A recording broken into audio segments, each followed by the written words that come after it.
the world we live in now, like Facebook is no different than what NBC was in the 90s. Like Facebook's just a network.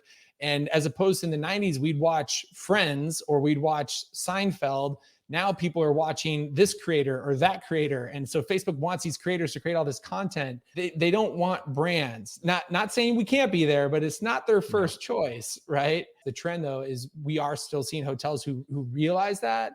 And so they're like, all right, if we're going to run ads and we're going to do pay to play and we want this stuff, we at least want our end result or our product representing our product the best. This is Social Pulse Podcast Hospitality Edition, your essential resource for mastering the unique challenges of social media marketing in the hospitality industry authentically. I'm your host, Mike Allton, and each episode we dive deep into the real issues, from evolving guest expectations to standout social campaigns, sharing insights and strategies you can put to work. Let's get started with today's episode. Welcome back to Social Pulse Podcast Hospitality Edition, where we're digging into the challenges, successes, and stories of social media community professionals in the industry, just like you. Subscribe to gain valuable insights that you'll be able to apply to your own work and social presence from each and every episode. Now, we all know that marketing, particularly hospitality marketing, changed dramatically during the pandemic. That radical shift in consumer behavior required equally radical shifts in messaging and strategies. But when the pandemic subsided, consumer behavior changed again. But it wasn't a rubber band snapping back to how it was before. Some behaviors and corresponding marketing strategies returned to normal, while others didn't. And still more continued to change in other ways. What's different today? And what's actually working? And what are the current trends that those of us in hospitality need to be aware of? That's exactly what Tyler Anderson is going to talk to us about. Tyler's the founder and CEO of Casual Fridays, a social media and content production agency focusing on hospitality and tourism. Through his guidance, Casual Fridays has become a leading social media marketing agency for hotels and resorts, serving diverse clients from luxury brands to unique boutique hotels. With his experience, Tyler and his team have successfully propelled hundreds of hotels and resorts into the digital spotlight, crafting memorable experiences and driving unparalleled engagement. Hey, Tyler, welcome to the show. Mike, I'm so happy to be here. And man, it's great to hear your voice and see you in person again here. Well, at least video wise, but it's good to see you again. Right? Yeah. I think it's been a couple of years probably since we got to hang out in person. And that's a shame. We need to fix that soon. Absolutely. But no, I'm really happy to be here, fired up. And let's talk some hospitality, hotels, and social media. Yeah, so let's get right into it. So I shared who you were and what Casual Fridays does a brief moment ago, but I'd love if we start out with you sharing more about how you got started and the work your agency is doing today. Sure. To give you guys, I mean, I could elaborate and make this a long answer, but I'm not. I'm going to give you the short end of it all. But my background was in traditional media, but I was a very early adopter to social media and kind of digital marketing, to the point where I literally was probably one of the first 1,000 people on MySpace.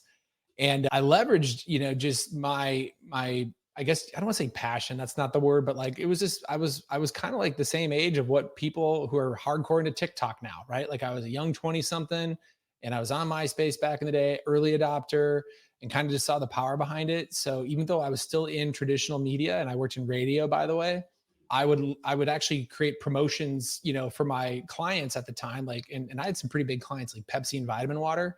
And I would do like kind of crossover promotions through radio with MySpace for the radio station. I created the radio station's MySpace profile. So total early adopter. And then in 2009, I decided to start a social media agency because a lot of the traditional agencies at the time, they kind of rolled their eyes when you would bring up social media. They did not see the value back then. And I just kind of knew that this was going to be like a new frontier and transforms things. And absolutely, that's what it's done. I, just kind of would work with a wide range of clients back then, everything from car dealerships to dentists, you name it. And I stumbled across our first hotel in 2011. And that's kind of the rest is history. So fast forward a couple of years, we just started adding more and more hotels. And then, I'd say our peak was in around 2018, 2019. I think at that time we were serving like 160 some hotels. We did have some other clients that we would serve. Like we did a lot with music festivals and we did like Jersey Mike's and some other brands. And then the pandemic hit, right? And so pretty much everything hit reset. And then kind of coming out of the pandemic, that's when we doubled down and we said, you know what, we're going to go back and exclusively work with hotels as we were coming out of it. And that's what we did. So really in 2021, we kind of repositioned the agency to be exclusively a hotel and resort hospitality agency. And that's what we do today. Radio and MySpace. I love it. You're like Yeah. the original OG. omni-channel marketer. Hey, I'll say this though. You know what? It's so funny because everybody always wants to talk about the new shiny toy, whether it was, I mean, I remember when it was Facebook. I remember when I was at the radio station, we had some young kid and we had cubicles back then. And he was on, Facebook. I'm like, what is that? And he was only on it because he just graduated college and he had an email. So he was able to get on it. Like the regular average people could not be on Facebook at that time. And then I remember when it was TikTok, Twitter, or not TikTok, Snapchat, Vine when it first came out, and then all the failed ones, Meerkat, it. There was always Blab. something. Oh yeah. Blab. Oh man, you and I both spent probably too much time in Blab. But my point with the ones when they're always like kind of making fun of the young demographic, like, or when I should say the young demographic kind of says, oh, they don't get it, they're too old. They've all been through it. So if you're a Gen Xer, you likely had your time in the early days of Facebook or MySpace. If you're a millennial, an older millennial, you had your time in the early days of Instagram. I mean, you and I remember when people used to roll their eyes saying Instagram's only for teenagers and kids. And now it's TikTok, but now TikTok's matured and then it's Be Real. I mean, there's always going to be something. So same mindset though. 100% agree. I talk about that all the time. In fact, today I'm talking about it with regard to AI and how businesses are approaching AI. And I'm usually framing it as AI is different. AI is not social audio, clubhouse, people hanging out, having fun. It's different. But you talked about how there was a change when the pandemic hit. Take us back to 2020. Talk to us specifically. How did the pandemic impact your agency and the hospitality industry overall? Yeah, well, so we, for the agency level, like we going into 2020, we had some other challenges. Like at that time, we were working with a big, large music festival too, and they overdid themselves. Like they expanded to multiple cities and all that. They had some financial times, which obviously anybody who's ever worked in the agency, when you have huge enterprise level clients, and if they have rough times, you're going to have rough times. So going into 2020, we were already kind of going into a little bit of a rough patch with some staff. And then that's when we were like, we kind of had some preliminary conversations like, well, we need to go all in on hotels because that's what we know best. And that's what the plan was. But what's that quote? Like Mike Tyson says, like everybody has a plan until they get punched in the mouth or something like that. That's what we were kind of going into. And lo and behold, I remember it clear as day. I was at Social Media Marketing World, which is a conference you and I met at way back in the day. And I remember I was sitting and I was in front of Jay Bear's talk with Brian Fanzo, and he was another speaker, and he nudges me. And there was some preliminary talks about COVID kind of going into that conference because that conference was in February. And I want to say it was around like the first or the last week of February, right before March. And you kind of heard a little bit of COVID in the news, but not a lot. And then Fanzo nudges me, and he was supposed to be speaking the following week at South by Southwest. And he nudges me and he shows me a text he had just gotten right there from the conference organizer saying, hey, we're canceling South by Southwest. And that's when I'm like, man, we need to, it's going to get bad. And lo and behold, like sure enough, like that weekend, my wife and I were in Vegas, and it was just already eerie. And I returned on that Monday from Las Vegas, and we had a staff meeting, and I kind of was telling our team like, hey, we need to be proactive and let the hotels know like what our plan is, how to approach this. But then I remember it clear as can be. It was like the day that Rudy Gobert, who's an NBA player for the Utah Jazz at the time, he tested positive for COVID, and they like stopped a game in the middle of that. And it's like from that day on, the whole world shut down. And I got a phone call the next day. We had about, 10 plus hotels that we worked with in Atlanta. They were supposed to hold the Final Four.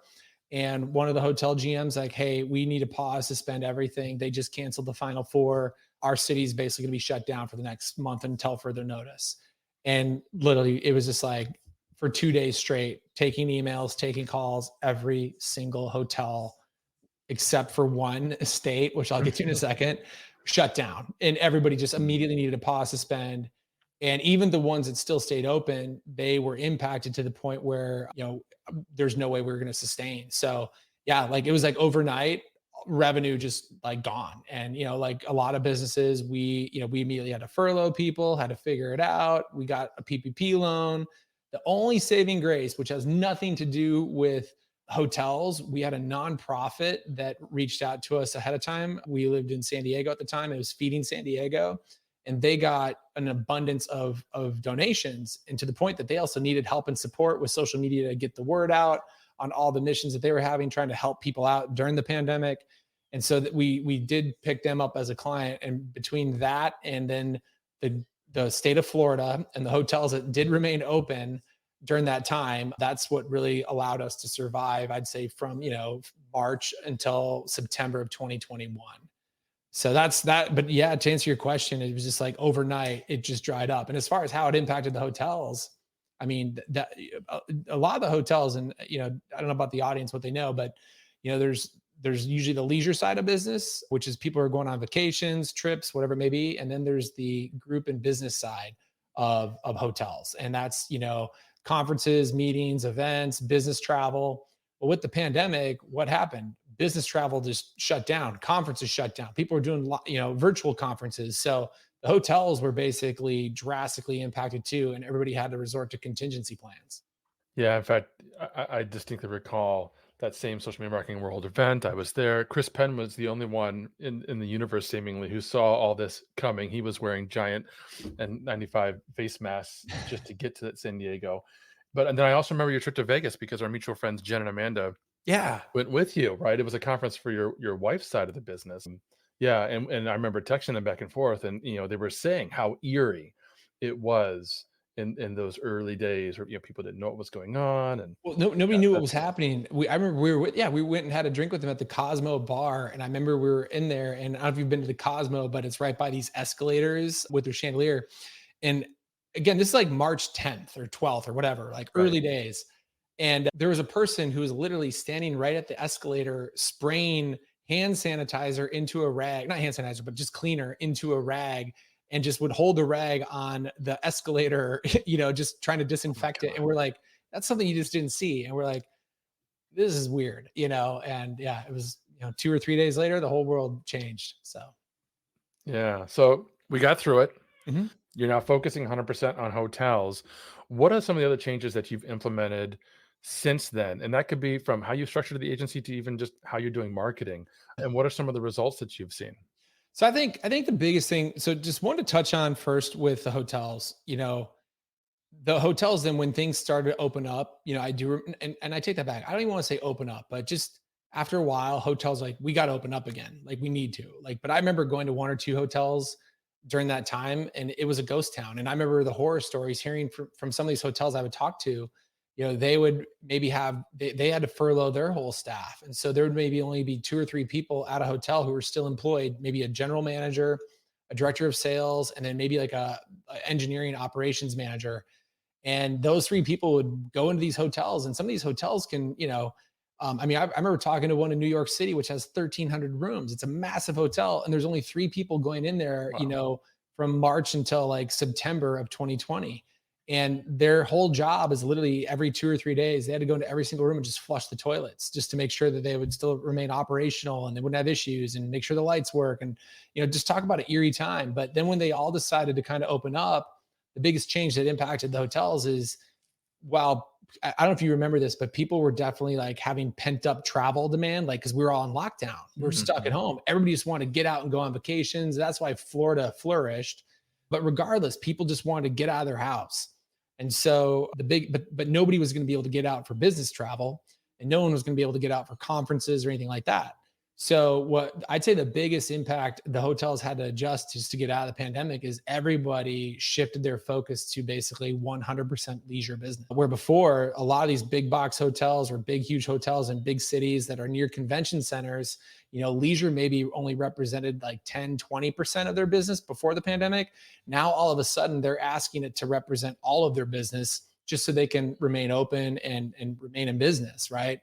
So that was kind of the biggest change for them to survive. And then, of course, social media became a great way to do that, right? And while most hotels were maybe active before the pandemic, this was their one way where social media was maybe one of many components that they were doing before the pandemic. They were doing a lot of other stuff to target that group business.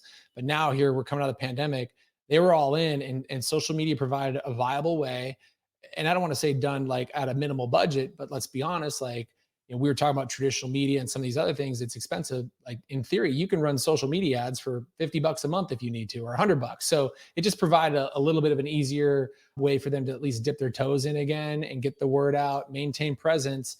And then the other reason that social media was so important at the time is because, again, because they all shut down in a matter of minutes in early March during 2020. When they did start opening up, people would go to those pages, and they're, it's kind of weird. You look at some hotels' social media accounts, and you could tell like when everything turned off, because their last post was like March 12th, March 13th. Mm. And there was nothing, there was no activity. So now you're getting people who are going on these channels, sending Instagram DMs or Facebook messages. Hey, are you guys open? We're looking to do something. And social media became kind of the channel that allowed them to reconnect with their guests as they were coming out and being able to provide the hotels for guests to kind of go on these vacations from all that pent up travel demand. So that's kind of how the hotels recovered from it. And then with us, that's where I knew, because a lot of the hotels, they had massive layoffs, they lost a lot of people, and they had limited teams. So while some hotels maybe prior to the pandemic had a full-time marketing team or department where they were able to do social media, now it was a great opportunity for them to leverage an agency to do that. And so we came up with, I remember we came up with a COVID relief package, right? Which was just minimal presence, but it was at least something for them, handling their Instagram DMs, responding to comments, getting some basic ads out there, sprinkling out some basic content, just so people would know they're open again. So we just decided to double down, serve the hotel space, the resort space, provided some just kind of really bare bones packages that were in full transparency. We weren't getting rich off them, but it got our foot in the door with the hotels again. And it really reminded me of my early days of the agency, but it was good. It got us back and reacquainted with many of our old partners, but also newer hotels that we'd never worked with before. So, and then I know you also asked like, how's the agency evolved and whatever. Definitely one of the pros I will say that did come out of this is it allowed us to kind of reestablish how we want to do things. Sometimes you would maybe have an old hotel partner who was set in their ways or setting things being done a certain way. Coming out of the pandemic and having that little hiatus of 6 months with a lot of them allowed us to kind of hit the reset button and just shift some of those things and patterns that we were doing. And obviously we can expand on that, but that was really, I'd say from a high level, how we adopted and came out of the pandemic, and the hotels did too.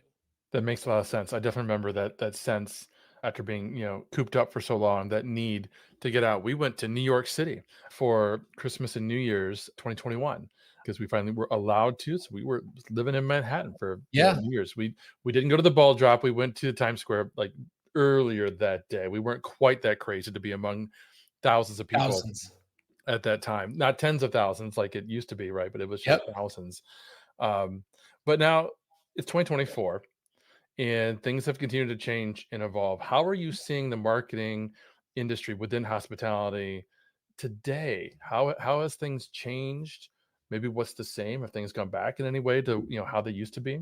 So I was going to maybe kind of intertwine this in my last answer, but one of the other things that I think happened from the pandemic, and I'd love your take on this too, but everybody's pent up at home, and if you really look at the data, what exploded during 2020 was TikTok and short form video, because people were stuck at home and consuming it. And like TikTok massively exploded. And that, where before the pandemic, it was like, oh, that's just for teenagers, right?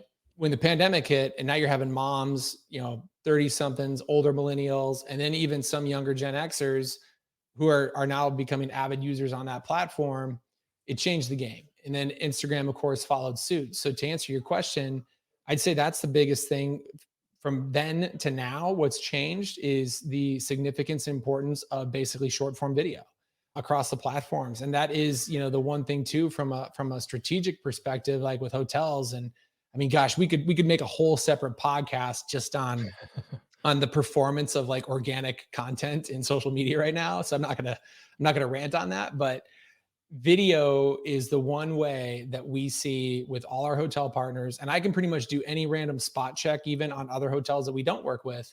And I think this is the same for all businesses. That's why I said I'd be curious from you. Video is the one thing, like your newsfeed content, if it's images or carousels, that content is primarily only, being served in the newsfeed to a majority of your followers, right?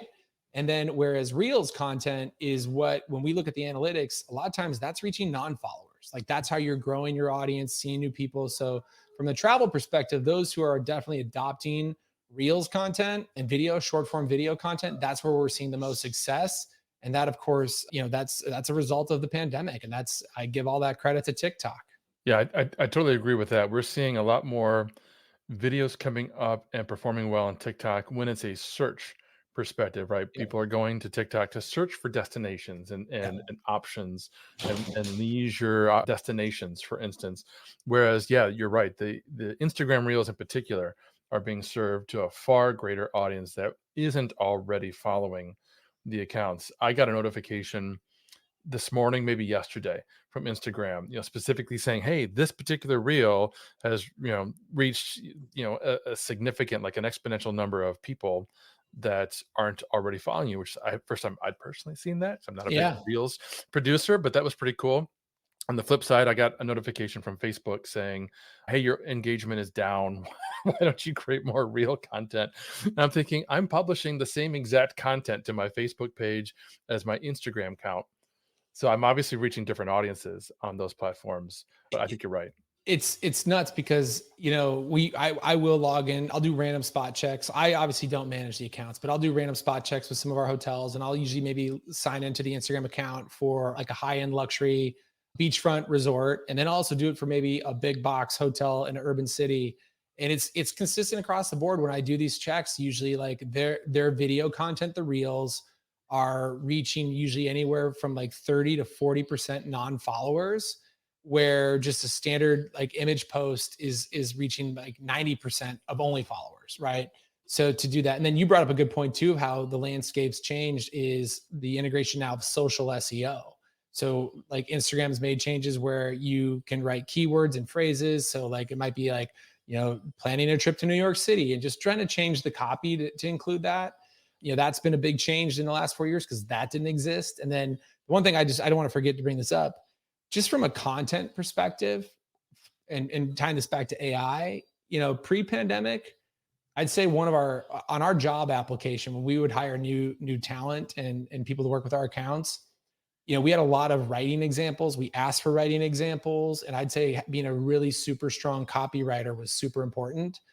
That's not the case anymore. And I'm not saying we rely on AI, but we can use AI to teach people how to write copy and better copy and improve their copy. And we had one girl who works for us, and she was not, when we hired her, it was before AI really took off. And she's great, and she's awesome. But we joke with her, she was like a B- copywriter before, but she's taken the time to learn how to use AI that she became like one of our best copywriters, right? And really knowing how to use the right prompts and nail it.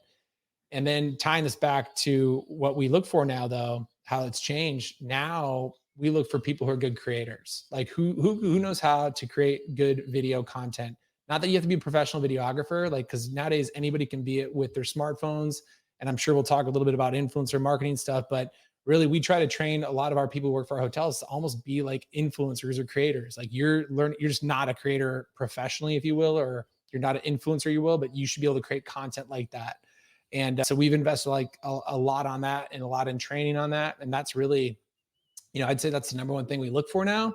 Can you create good content? And like, we'll worry about the copywriting later. So that's been a big evolution that, was not the case 4.5, 5 years ago. That is such a good point. In fact, we talked about that a little bit in our first episode with the social media marketing manager for MGM, and about the importance of shooting content on site. And in fact, for those of you who want to learn more about TikTok SEO, check out our sister podcast, Social Pulse Podcast Retail Edition. I did a whole episode with Wave Wild all about TikTok's SEO. It's incredible. But folks, we're talking with Tyler Anderson about the latest changes in trends in hospitality marketing. And I've got a few more questions for Tyler that you're not going to want to miss. But first, a quick message from Agorapulse on reporting and keeping up with how your own social media accounts are trending. Actually can't say enough great things about the reporting with Agorapulse. I feel like that is my job security every month. My clients aren't that active on social media, which is why they have me manage their profiles for them. And when they get that report, it verifies that they're making a good investment. The metrics downloads are so simple and easy to read, and it really helps me show where we are doing things right on social and where we need to improve. So I think one of the main reasons why we decided to move to Agora Pulse is because it's a more comprehensive, integrated tool for all of our marketing needs. So rather than what we have had to do historically with Sprout, which is use certain parts of that platform that work really well and then supplement it with other outside tools, by moving to Agora Pulse, we were able to keep all of that into one technology platform, which is not only a time saver, but it also makes sure that our analytics and all of our reporting's on point because we're pulling all from the same source. It's a really great platform for agencies. It makes it really easy to manage, but gives me really, really, really robust information that actually helps me develop better strategies for my clients and better plans of action.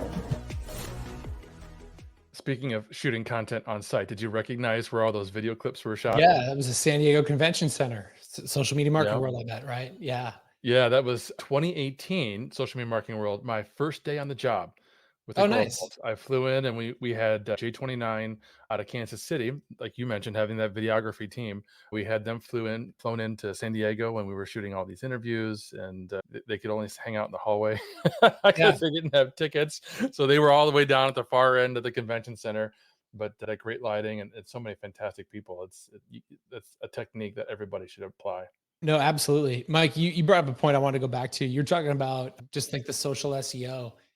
I've not seen the study yet, like a formal study. A part of me wants to do it on my own and just fund it. Like maybe I should do this, but I'm very into like anecdotal, just like observations and trends and stuff. And a majority of our employees now are under the age of 30. Okay, they don't Google stuff.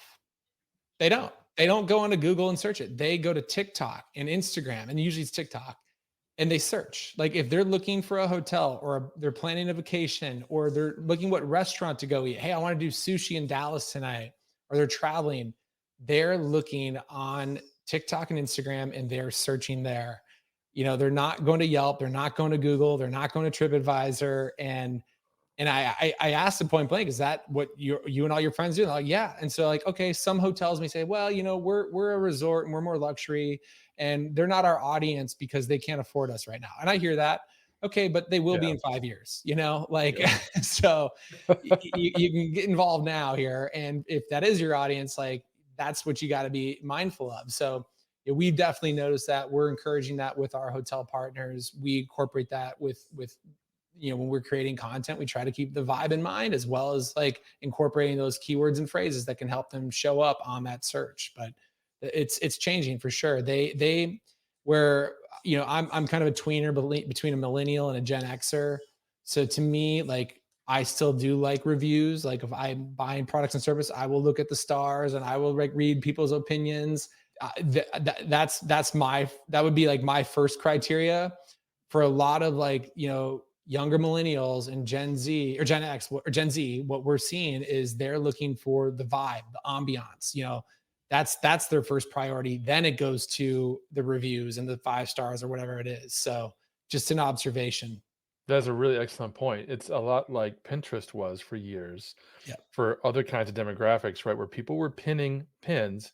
We would often refer to them as dreamers, right? Because they would be pinning things that they wanted to make, they wanted to do, they wanted to buy at some point in the future. So to your point, a luxury brand who says, I don't want to be on TikTok, that's not my target audience.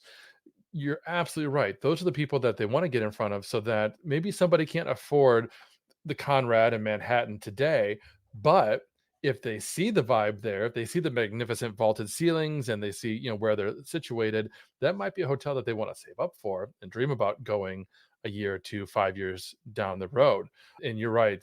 The entire search landscape is changing beneath our feet. And I subscribe to like Search Engine Journal and Martech Search and these kinds of newsletters. And people are freaking out. Search marketers are totally freaking out because TikTok, Instagram and Pinterest and AI, between those facets, the Google Blue links are going away.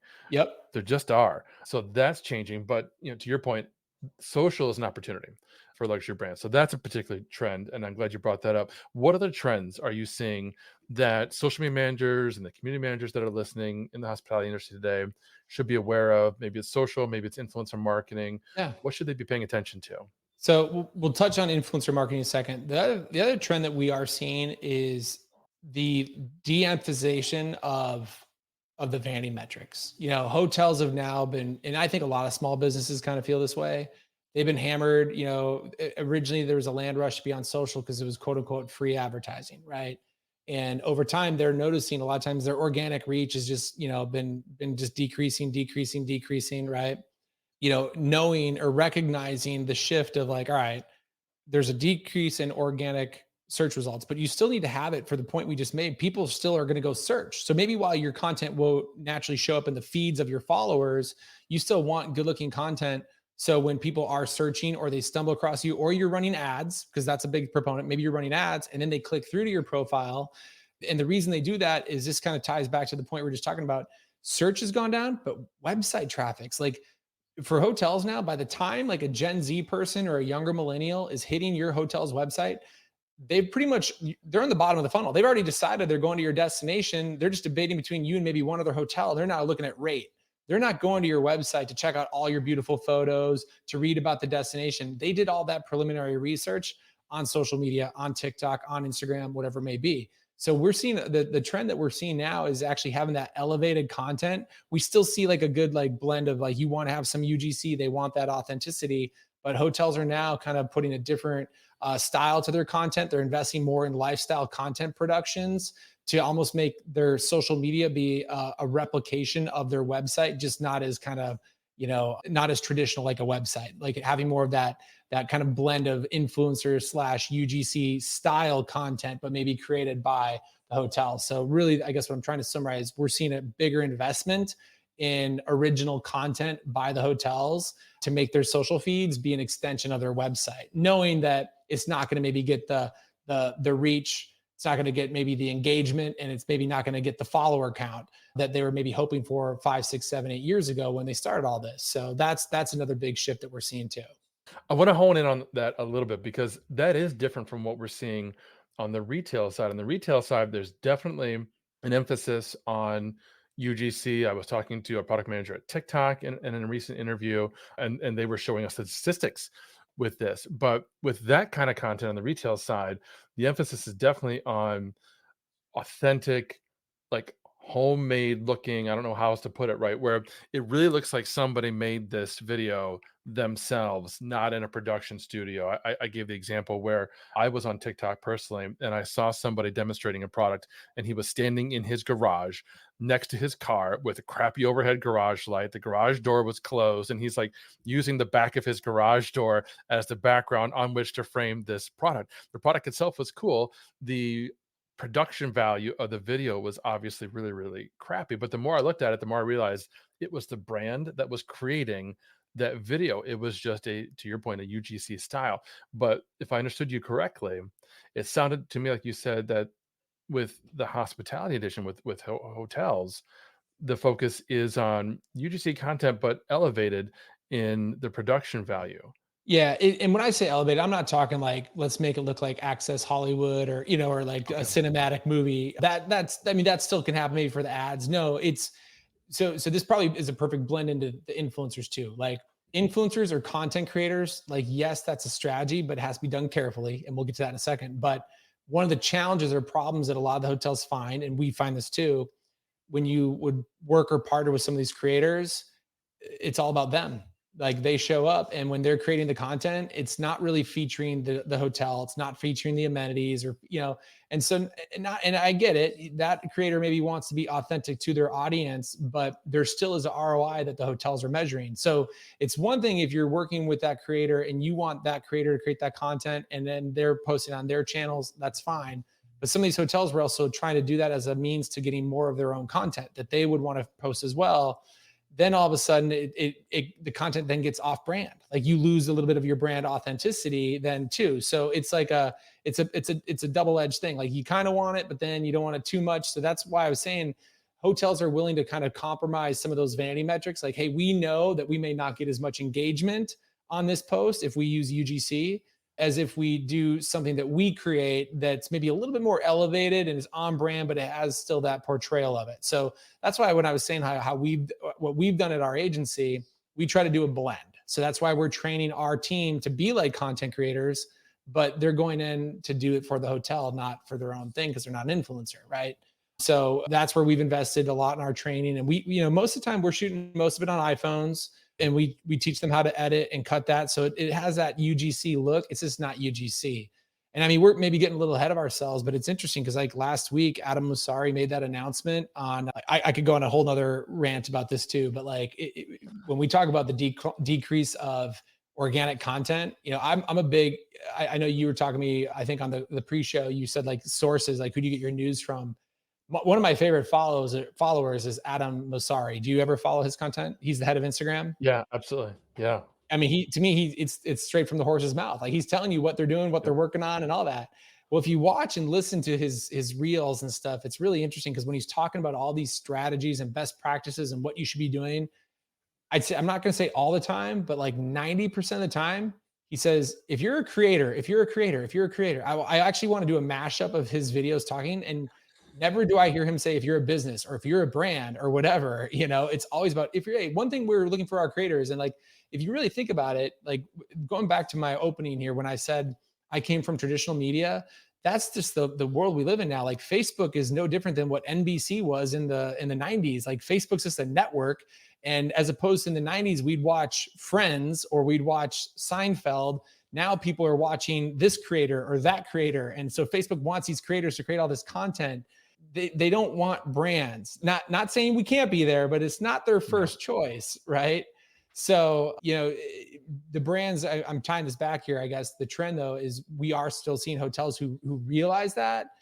And so they're like, all right, if we're going to run ads and we're going to do pay to play and we want this stuff, we at least want our end result or our product representing our product the best. So that's where they want to maybe have some elevated content. They've realized they can't just show the room that would be on the website with nothing in it.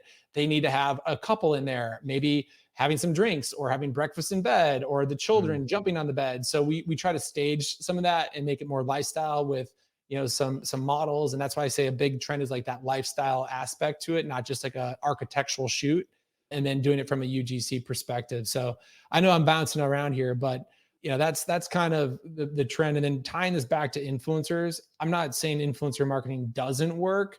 My personal opinion on this, and one of the things that we're trying to shift for it is, if you're a hotel out there, I get it, especially if you're a nice hotel. And for the listeners out there who aren't a hotel, maybe you're an influencer and you're like, hey, I want to work with more hotels. Here's my advice. The hotels are in no shortage, good hotels. They're in no shortage of getting influencers who want to work with them. They get hit up all the time.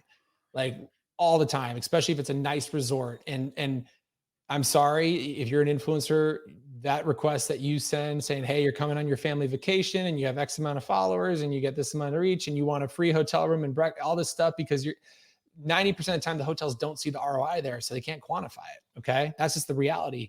And they get so many of those. And then furthermore, we see this too, Mike, this cracks me up.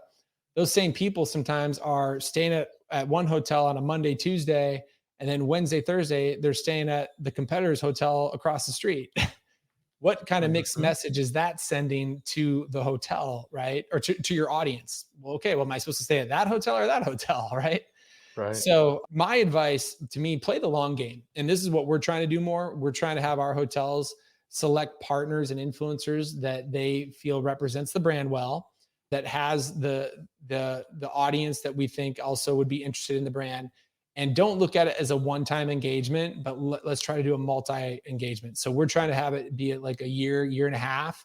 So now you can tell a story with their audience. So the first one might be like, hey, we want to do a multi-campaign agreement with you. It's going to be 4 hosted stays to be done over the next 18 months.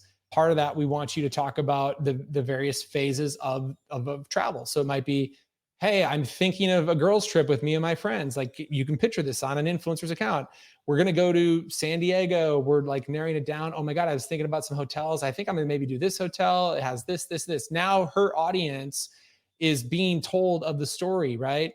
But then they're also going to see it now a week before she goes. And then they're going to see it while she's there. Then they're going to see the wrap up. Then they're going to see 4 months later, I had so much fun in San Diego. You know what? I can't wait to take my husband back for his birthday. Now you're building that relationship.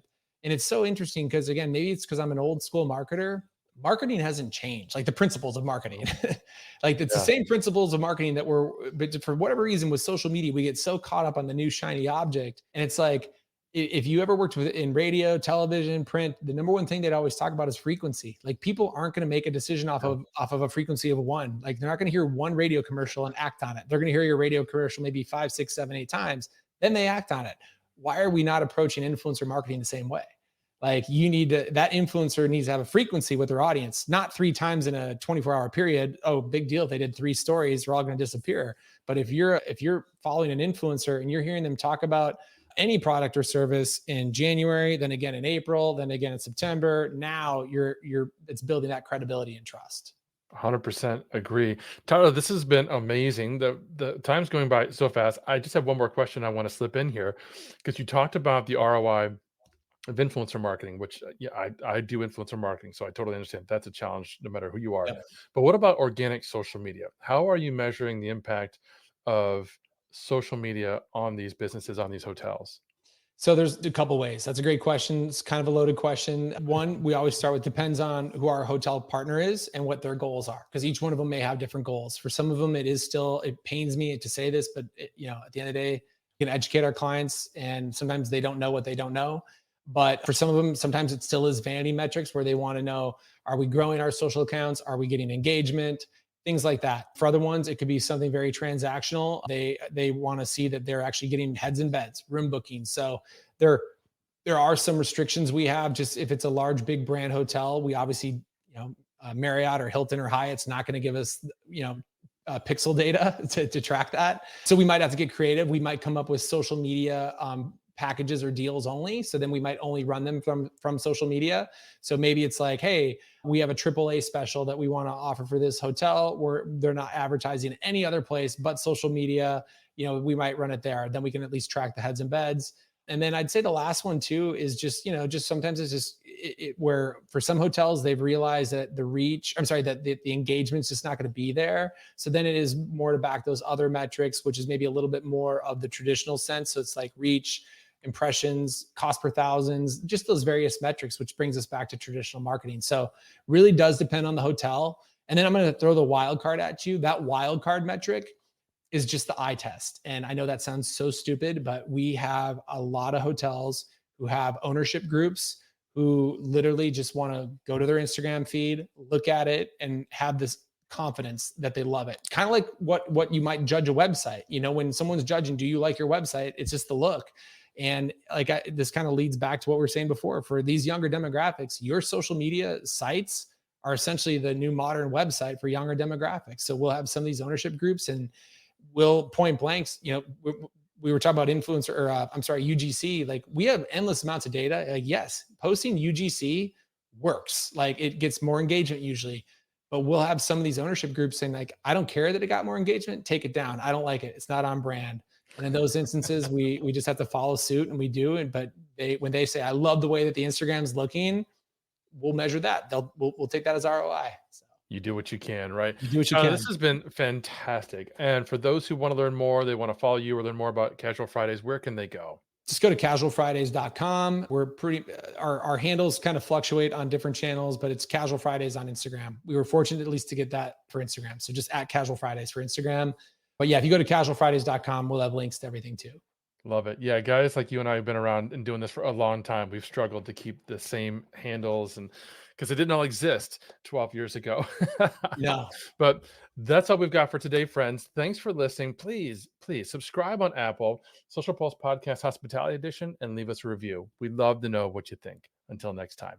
Thanks for tuning in to the Social Pulse Podcast Hospitality Edition, hosted by Mike Allton and powered by AgoraPulse, the #1 rated social media management solution. Discover more at agorapulse.com. Enjoyed the episode? Please subscribe on your favorite podcast platform and leave us a review. Your feedback drives our content.